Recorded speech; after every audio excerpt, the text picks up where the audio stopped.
Hey, today we're going to learn how to check if two vectors are orthogonal using JavaScript.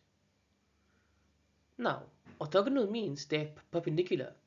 In other words, their dot product will equal 0. This is a fundamental concept in math, physics, and computer graphics, and we'll write a clean program to test it. Let's jump in.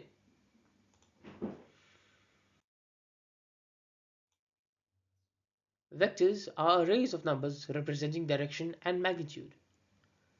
Their dot product is found by multiplying corresponding components and adding those products. If the dot product equals 0, the vectors are orthogonal, meaning they meet at a right angle.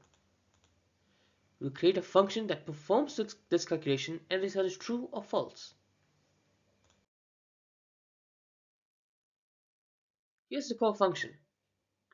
We start with a total sum of 0, and using a loop, we multiply each element in the first vector with the corresponding element in the second vector, adding these products to the total. And finally, we check if the total equals 0. If yes, we return true, indicating the vectors are orthogonal, otherwise false. Simple and effective. Let's break it down. We begin with a total at 0. We iterate through the vectors element by element. We then multiply each corresponding pair, adding that to total. And once finished, if the total equals 0, the vectors are orthogonal. Otherwise, they're not. It's a straightforward calculation that's easy to implement. Here are some examples. The first pair results in a dot product of 0, so they are orthogonal. The second pair has a dot product of 1, so not orthogonal. The third pair again has 0 dot product, confirming orthogonality.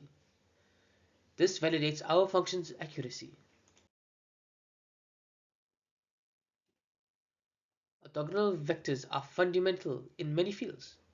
In physics, they help describe perpendicular forces.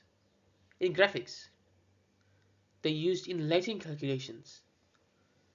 Machine learning models use orthogonal features to reduce redundancy. Even engineering and signal processing rely on these concepts. Knowing how to check orthogonality is super useful. To wrap up, we wrote a simple JavaScript function that checks if two vectors are orthogonal by calculating their dot product. If the sum of the product is 0, the vectors are perpendicular. This approach is easy to implement and highly relevant for many applications. Thanks for watching.